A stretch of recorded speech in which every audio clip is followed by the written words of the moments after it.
Well, hello, everyone, and welcome to this week's broadcast of the CollaborativeU TV. I am your host and chief correspondent, D. Thea Aldridge, and I have an amazing guest in the studio today, Dr. Turner Joy. He is a author, business coach, and public speaker. And guys, we're here to talk about the crisis in leadership. And so I just wanted to say that, CollaborativeU, the purpose of our broadcast, the purpose of our shows are to really bring light and shed light on current views, but also spin those into your everyday process. So for those of you who are business owners, those of you who are in leadership in your business, there is clearly a crisis, and the crisis does not start just in Washington, but it's right there in your house. So I brought on my esteemed guest to shed some light. Welcome to the broadcast today, Dr. Joy. How are you? I'm fine, thank you. Good morning. Good morning. Good morning. And I noticed that in the house, we have a background studio, and in the background studio, I see someone I know. So maybe we might get a chance to, if she hangs out in the back, if she hangs out in the studio for a little bit of time, we may be able to get Dr. Sloan on. She is a psychologist and an amazing counselor, and I happen to know her in Houston, Texas. So I might be able to bring her on for some closing remarks if you don't mind. How do you feel about that? Oh, she's a fantastic person. No, I don't mind. Awesome, awesome. So hang tight, and we will bring you on, Dr. Sloan. Okay, so Dr. Joy, first of all, thank you so much for joining us today. In my reviewing your website, I noticed that you're an author of two books that I'm aware of. One is on leadership, and the other one is on presidential indiscretions. I think that's a novel you've written. Yes, it is. It's a spicy Wow. political thriller, but actually, it have all the themes of leadership throughout that book. It's Okay. a great couples book, great people's book. Awesome and great for this present time. So for I mean, I was like, wait a minute, did he know who we were going to have in the White House when he released this book? Oh, awesome. So let's jump into the purpose of our meeting today. So currently, we're in a state where the country itself is in a bit of a leadership crisis, but not just the country. I believe corporations and individuals who are leaders in their business are also in a crisis. So I just wanted to kind of tap into your wealth of knowledge and see what you could bring to kind of help us out and give them some tips and some tricks to really be effective in leadership during a crisis like this. Well, first, effective leaders in time of crisis must promote calm, build trust, and take actions to move teams from ambiguity to optimism. They must be an inspiring and inspired leader. And there's four nuggets they really have to have. I call them the four C's. They have to Okay. have compassion. They have to have the ability to clarify. They have to have the ability to build community and continuity. So compassion, clarify, community, and continuity. And I can address each one at a time so you can better understand. When I say compassion, a leader must show compassion, not only have it within his heart, within the soul, but he should be able to show it to his team members. And he has to have the ability to keep his word. In time of crisis, team members, they not only look at the work they do that can't get done in the workplace or their normal work environment, but they be thinking about, will I get laid off? Will I get furloughed? How will the lack of income impact my family, me and my family and my loved ones? Or um, who I have to care for, maybe my extended family. But the leader should show compassion, understand those dynamics, and be able to articulate and deal with those individually as well as collectively. And then he must keep his word. He says no one will get laid off, no one should get laid off. Absolutely. And I think that, I'm glad that you started off with compassion, because that's something that we as a nation are looking for in our leadership. We're absolutely looking for compassion. And just from the recent news over the last week and the things that have come out, it does seem like the compassion has left our leadership. And I don't know the individual personally, but I can say just from what's being put out there, it's left. Can you speak to, when there is no compassion in leadership, how those that are being led by that individual are truly affected? When you have no compassion and leadership, you do not have an effective leader. Mm. And when you don't have an effective leader, the people under them are scared that they have to fend for themselves. For example, when the person in the White House failed to lead initially in this COVID crisis, the governors had to act. Usually, effective person in the White House set the tone, make a total national effort, all 50 states. This is called the United States of America, not the Right. separate states of America. So the effective leader would have gone at all the governors, told them what their plan was, and delivered it, but it didn't happen. So what happened was you had 50 governors doing 50 different things, 50 different things, and that caused people in the state to do 50 different things. Right. And each state did something differently, and you forced them to create their own alignments. Not of all 50 states, you saw two or three states that surrounding one state gone together as little plans, and that's really it's an ineffective way to run a nation. But that was the best that the governors could do under the circumstances they were given. So that's what you have. You have ineffective leadership, make things scattered and cause problems from the top to the bottom. It caused economic problems. It caused medical problems. Caused resource problems not being delivered effectively. We've talked a lot about on the news, and most people have heard about um, protective devices, that sort of thing. Masks not available, test kits not available.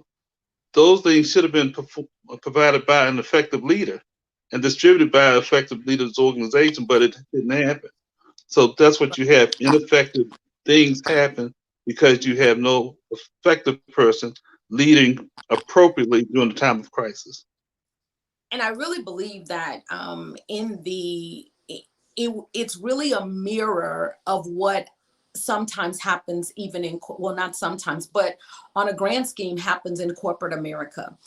When there is not effective leadership, then it trickles down, and so then you don't have a cohesive company. It's almost run like the different departments are individual versus coming together collectively. So I believe that what's playing out on a grander scheme is really in this 2020 year of perfect vision, showing us as a community, as a business community, what we need to get right as well. I mean, that's just, I just Uh, believe.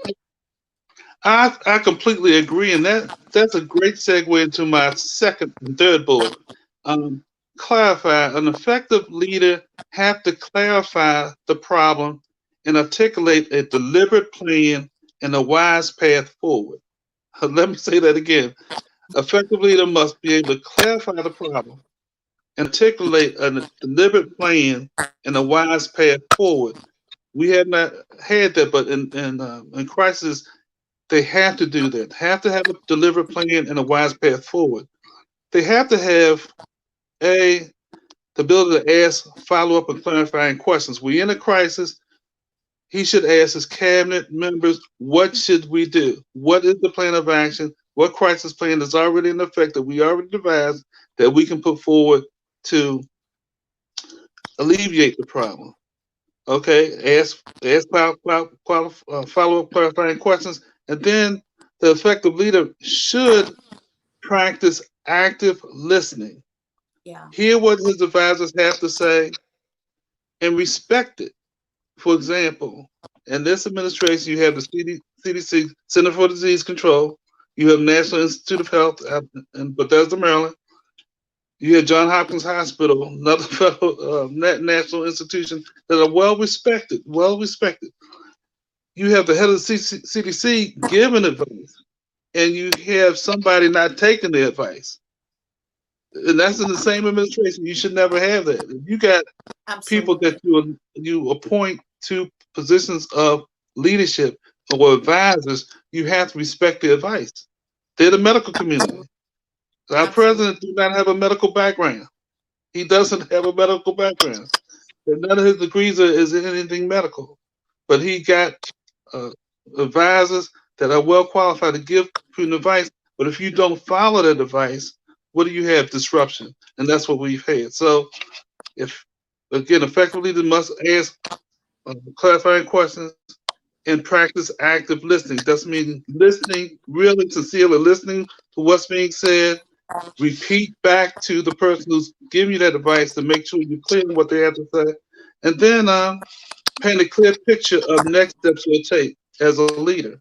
Effective leaders in crisis, they have a clear picture of the next step. You have to understand the next step, and then you have to articulate to your team what the next steps is you expect them to do.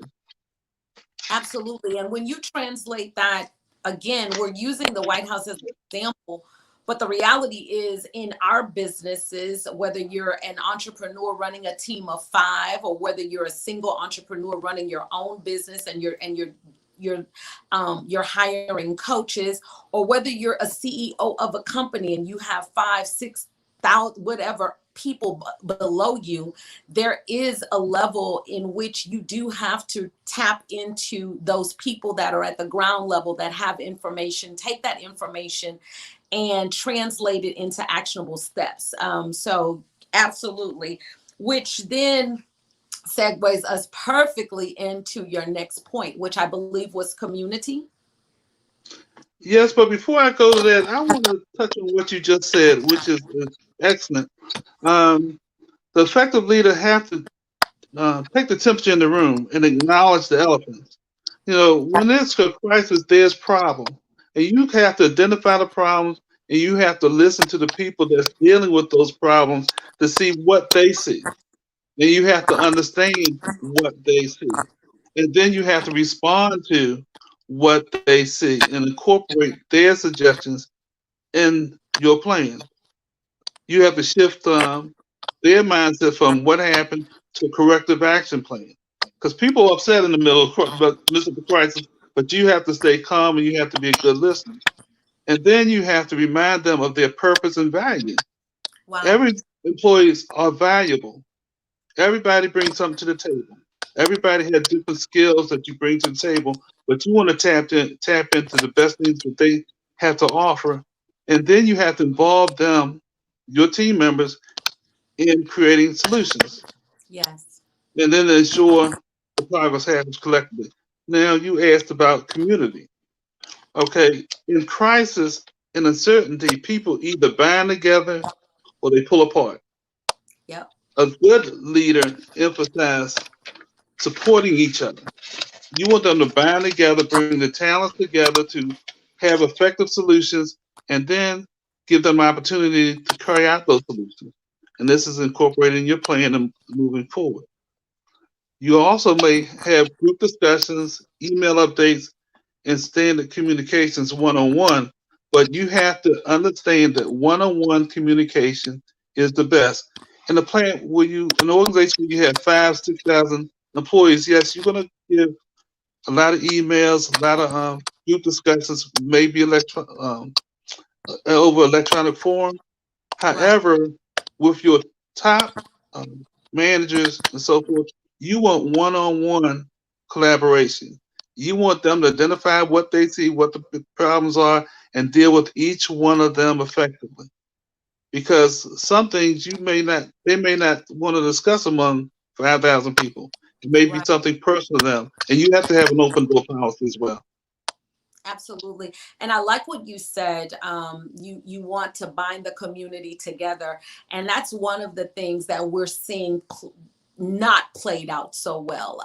Right now, the communities are kind of being divided based on belief systems. And I'm a firm believer that I can work with you even if I don't necessarily have the same fundamental belief system that you have. So when you're dealing with something as vast as a country coming together to fight certain things that affect the country as a whole, such as our health crisis or our civil unrest, even though there may be people on opposite sides and have opposite positions, how, as a leader, can you effectively still bring people together? Because you concentrate, you have to meet the needs of people where they are. When you see needless deaths, unnecessary deaths, you have to address that effectively as a leader. Say, I understand. And you have to have a plan moving forward. Nobody wants violence, regardless of culture, regardless of socioeconomic background. Nobody wants violence in their community. But you want peaceful protests is okay. and there's certain things you can do to have peaceful protests, and we should do those things. But violent actions we can't condone because they cost lives, they cost money, and they cost economic, and some of these businesses will never come back. So you don't want violence. And most people, 90% of America, don't want violence. So you have to bring people together on their core values. What do you want? Good schools, good communities, uh, policing. We want good policing, police that live up to the oath that they take, to respect the people in the community and do the best job they can do each and every day, and not to cause deaths, but to preserve life, preserve and protect. That's what they're supposed to do. And if we pivot that into the corporate arena, right? Because the company may have its set of core values, absolutely, but then when we come to a place where the company is in crisis, and the issue is that the things that are happening at the top are not meeting the demand and the need of the people who are the foot soldiers, then what's your recommendation for something like that? Everybody have to speak up. It's any effective leader would encourage people to tell what the problems are, because once problems can be identified, he can develop effective solutions. You have a talent, a wealth of information in most organizations, but you have to have it uh, geared, and you have to be able to facilitate, and you have to be able to listen in order to have an effective plan. Right. Everybody that's hurting need to be heard, and they can do it by email, they can do it by phone call, they can do it by a letter, but they need to do it, and effective leaders want to hear it, because if one person is affected, in a 5,000 member organization, 500 member organization, other people are affected as well. And I'm talking about detrimentally affected, and those needs need to be addressed, Absolutely. because no leader want to lose people. No leader wants to lay off people, because it's hard to get talented people to do the work of any organization. And once you've trained, once you've been there 2, 3, 4 years, it's hard to recruit that talent, the knowledge pool, and you want to retain as much as possible. And then you want to give them the respect that they do.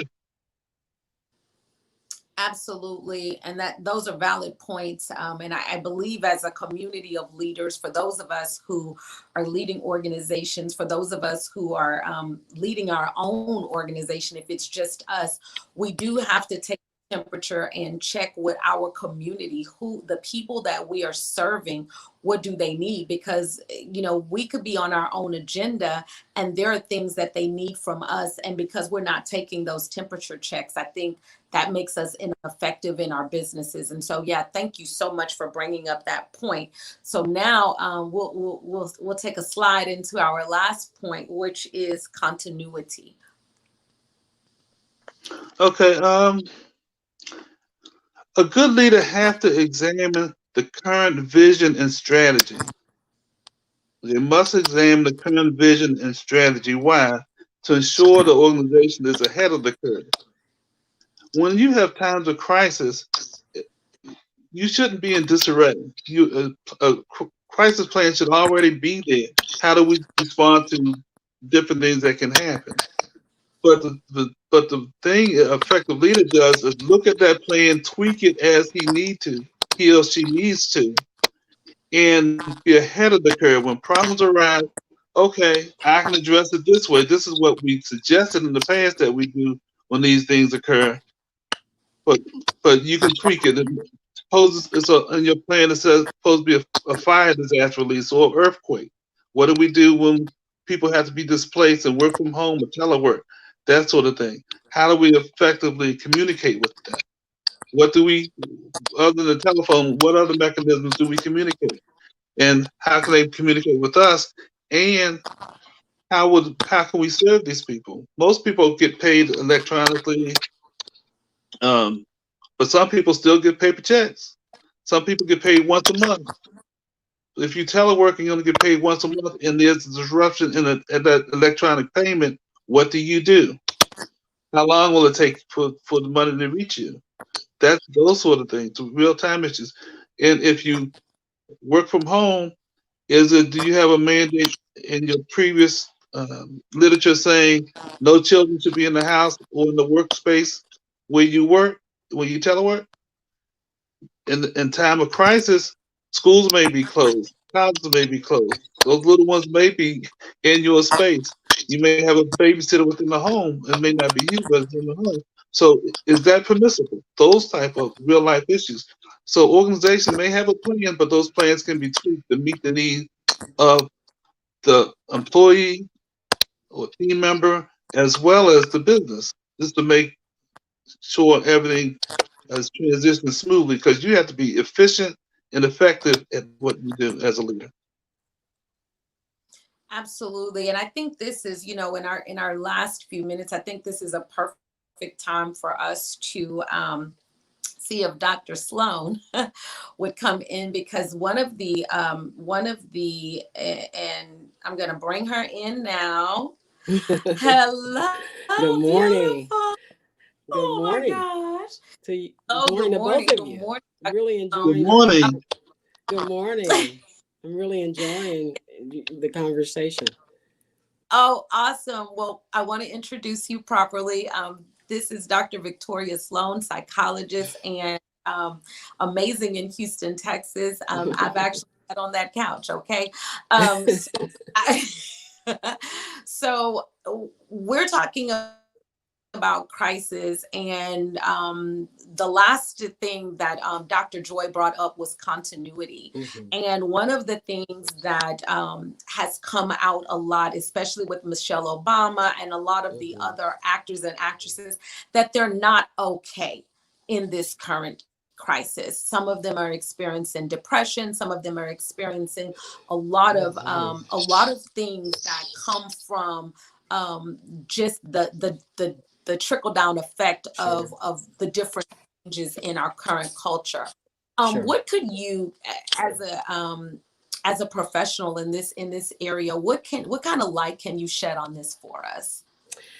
Well, I think that as a people, certainly African Americans, we've been through so much, and for I think that even though this crisis is taking us out 6-1. I think that as a people, we know what we need to do. Oftentimes, when it's when the situations are difficult, um, we're very spiritually oriented. We know that if God has brought us this far, He's going to take us the rest of the way. So, I think it's important for people to rely on their faith. I think it's important for people to exercise good sense when it comes to adhering to the CDC guidelines regarding safety, with wearing your mask and social distancing and so forth. And I think that if people are experiencing, chronic levels of depression, anxiety, and other problems, that I would encourage them to seek help. Don't suffer in silence. And I'm glad you said that, because I think as a community of people, it isn't something that we were reared to do. That's We true. were reared Hmm. to kind of suffer in silence That's right. and be that strong That's person. right. But Hmm. in this style of crisis, I think it's very important, and it really ties into everything about effective leadership, because I've noticed that a lot of companies, is like the company that I work for, that I'm currently on furlough for, the first thing that they did was bring in help. They offered and they put out the fact that you have that support and those benefits. And Sure. so yeah, Sure. Sure. that's very important. It's Yeah. very important. And they've been Very talking important. about self-care a lot. Hmm. Hmm. It's Yeah. essential. It's essential, and it's So interesting because from two, as Dr. Joy was talking about the importance of leadership in the business realm, I was thinking about the issue of leadership as it exists within families, and the importance of parents being effective leaders in family situations. And the four nuggets that he gave us, Dr. Joy gave us, with regards to qualities of an effective leader, they seem to also transcend to what parents, the qualities parents need to have to make sure that their families are in good stead, to make sure that the kids are taken care of, to make sure that as parents that one another they're taking care of one another as well. But it's leadership, whether we talk about it within the context of family or within the boardroom, very effective. It's a very important issue, and it really does determine what happens to the folks who work underneath these individuals, whether it's in family or business.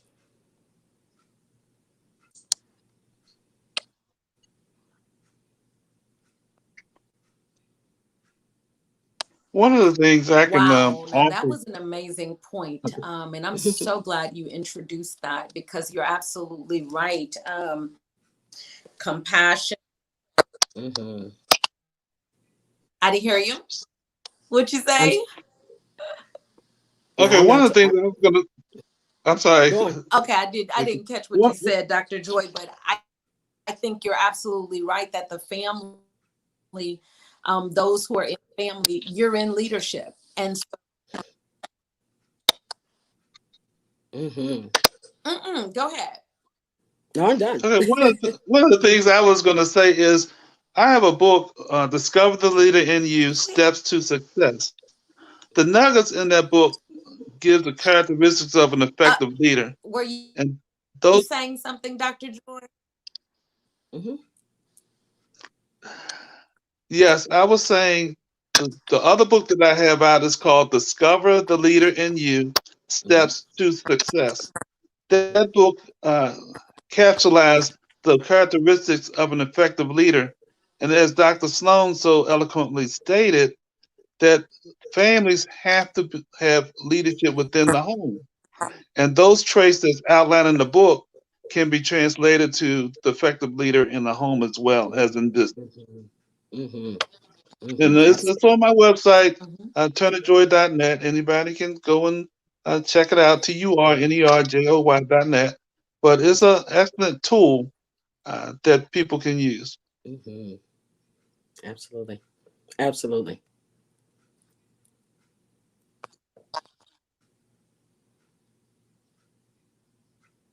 Absolutely.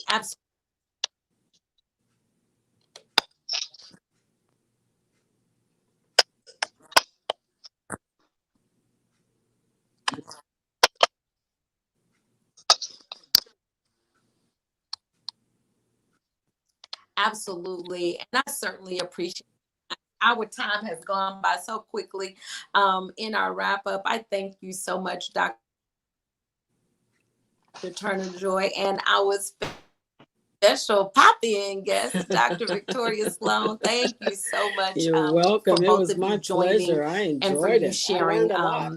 the nuggets that you have for leadership in oh goodness, I have gone.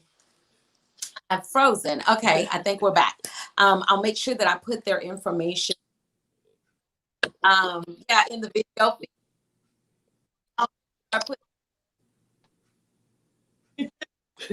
I'll put their websites in the video feed so that you guys will be able to reach out to them for those of you who may